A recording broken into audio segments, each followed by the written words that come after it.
Hello, friends.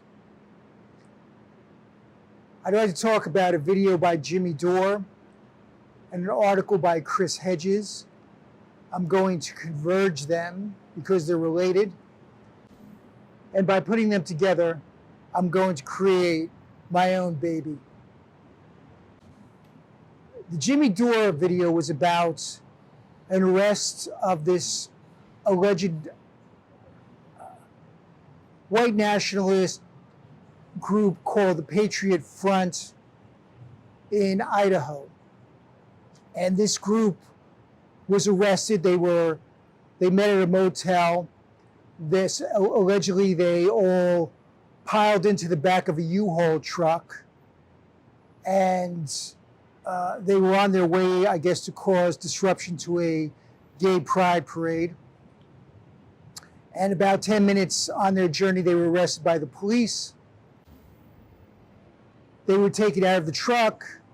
There was a photo op session with the police. And when you watch this thing, it screams a false flag. All these guys from the Patriot Front look like feds. They're all wearing the same type of uniform, khakis, military boots. All the guys who were arrested were cut in shape, young guys. None of them had beer bellies like you normally see at a white nationalist gathering, not even one. They looked like Quantico recruits, trainees for the FBI. No tattoos, no nothing. Whenever you see a white nationalist gathering, a lot of these guys are tatted up.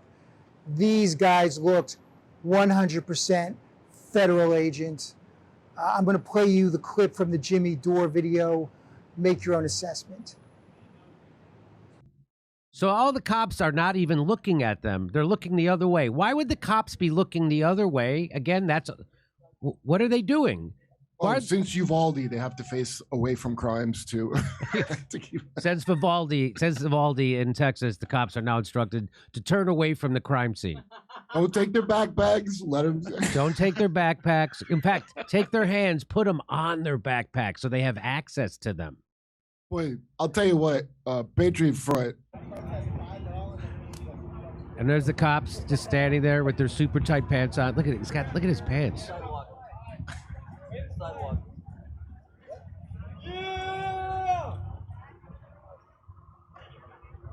And they leave that, let them have all their hats stay on, their masks stay on. So Patriot Front got pulled over.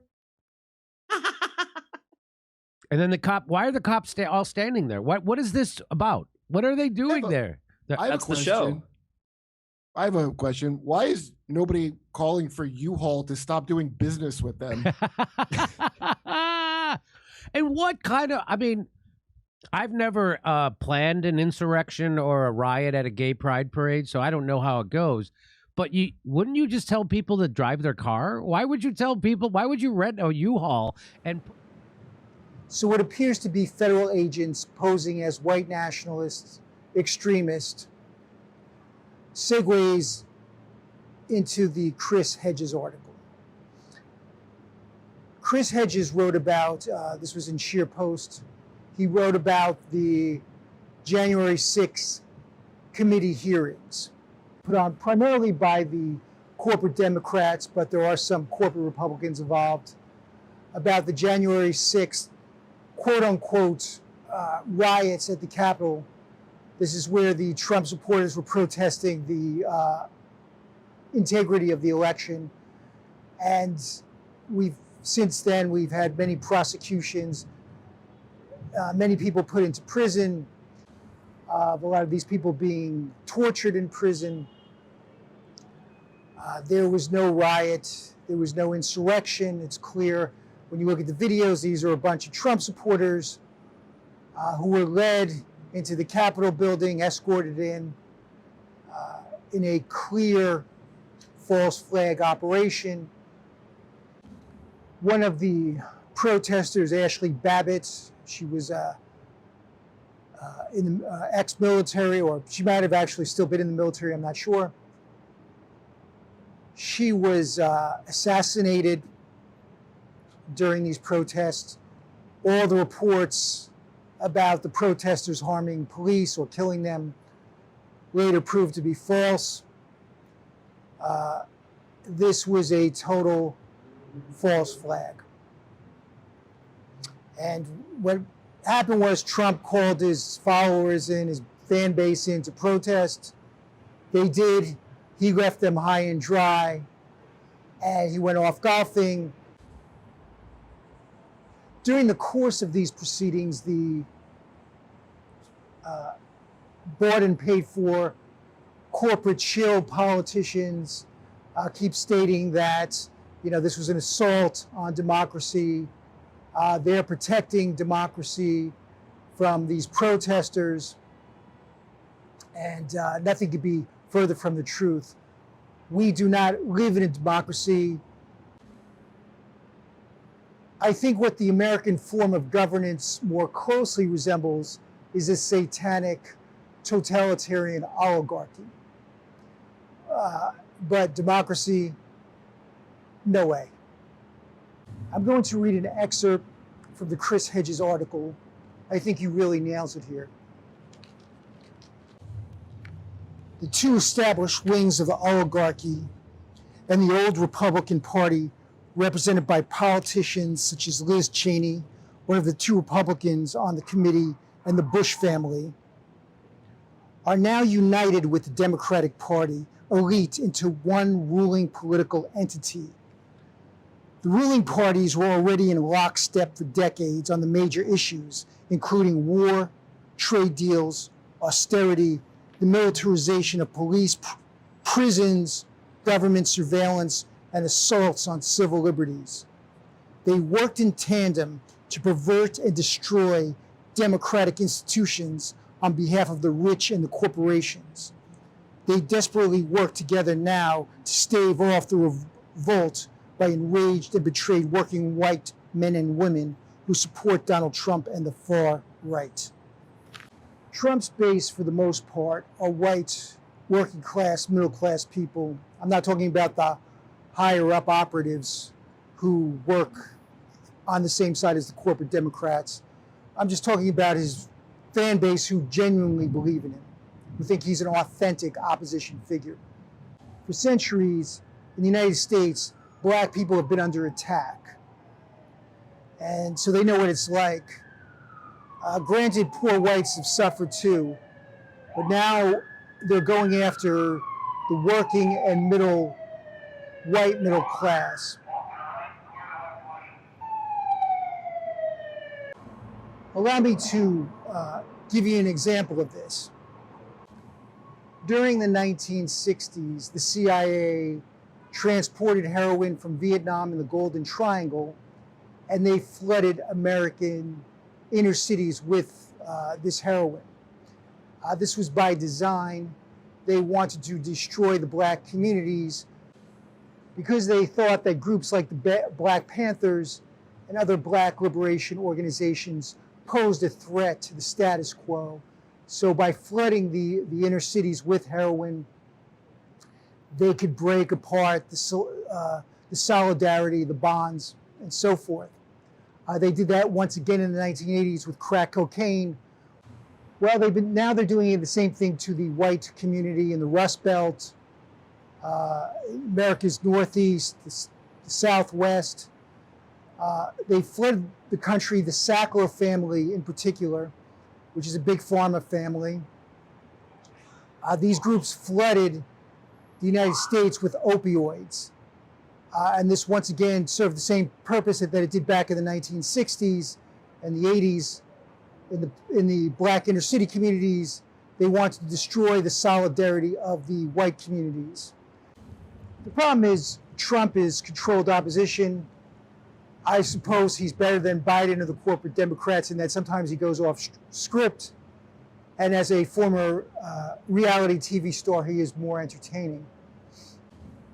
But if you look at Trump's track record, what did he really do when he was in office? He gave the corporations and the billionaires a huge tax cut. he moved the embassy, the American embassy in Israel, from Tel Aviv to Jerusalem, and he started Operation Warp Speed, which was run by Fauci and Pfizer, and starting this whole lockdown vaccine program. So he didn't, if you look at his accomplishments, he didn't bring back jobs, he didn't make America great again. He just allowed the corporatists, the billionaires, and the oligarchs, the banks, the corporations to continue to loot the country until it eventually collapses. And so here we are.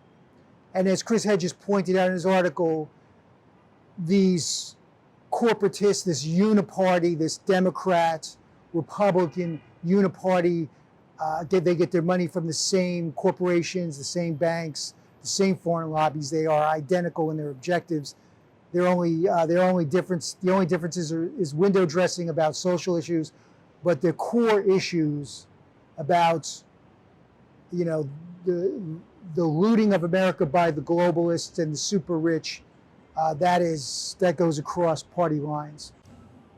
And as Chris pointed out in his article, these criminal politicians who are running this show trial, this January 6th committee that looks like something out of the Soviet Union, what they should really be protecting us against is the assault by the K Street corporate lobbyists who work for these corporations, these banks, these foreign lobbies, who have totally corrupted our political system, and why anybody would continue to vote and participate in this farce, this joke, is beyond me. I think we could call the January 6th show trials a reality TV spectacle. That's all it was. Because as Chris pointed out in the article, this is all they can offer you is spectacle. This is like Roman circuses, where they gave them bread in circuses, in ancient Rome. Although, to quote Joyce Carol Oates, it's the circuses without the bread. They can't fix inflation. They can't stop the endless wars. They can't restore the middle class. They can't bring back U.S. manufacturing.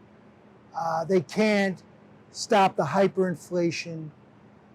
They can't do anything. They can't fix anything. They're not going to give you universal health care. Nothing. They can't do anything except give you spectacle. And that means we're getting close to the end. The French philosopher Baudrillard, in his book Simulacra and Simulation, talked about these times. He said we're in the end stage of empire, when our empire starts to go into rapid decline. It will lose all authenticity. They won't be able to give you anything real, only a simulation of reality.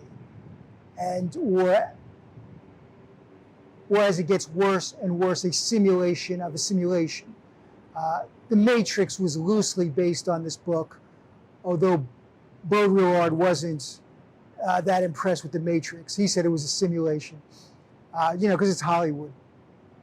The point is, that's where we're at. We're at end stage empire, end stage crony capitalism. Everything is a simulation of a simulation. And nothing is real, nothing is authentic. This is the age of lies and deceit. So ultimately, with the Jimmy Dore video and the Chris Hedges article, we have this convergence of simulation. With the likely false flag arrest of these supposed white nationalist extremists, this photo op, dog and pony show. And then, at the same time, it's running concurrently with this dog and pony show January 6th show trial hearing, to once again show you that you're under attack by these white nationalist extremists, and we've got to take away your guns, we've got to take away your free speech, we have to impose censorship, We've got to keep you safe. So if you give up all your civil liberties, we, the corporate government, the Bill Gates, Goldman Sachs, Raytheon, sponsored government, we're going to protect you if you just turn everything over to us, give up all your rights, and allow us to do what we need to do to keep you safe. See, the Idaho Patriot Front event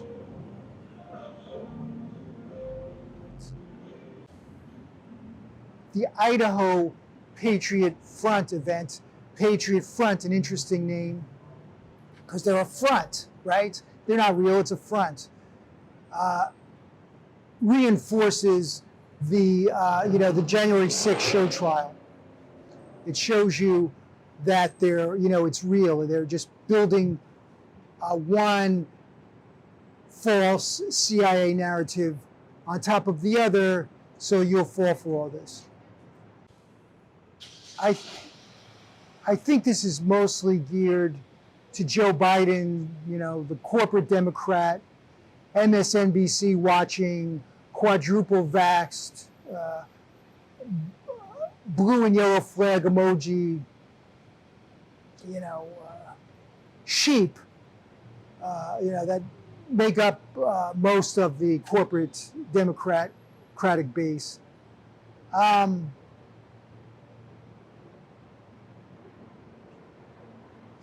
They're going to keep pulling this stuff.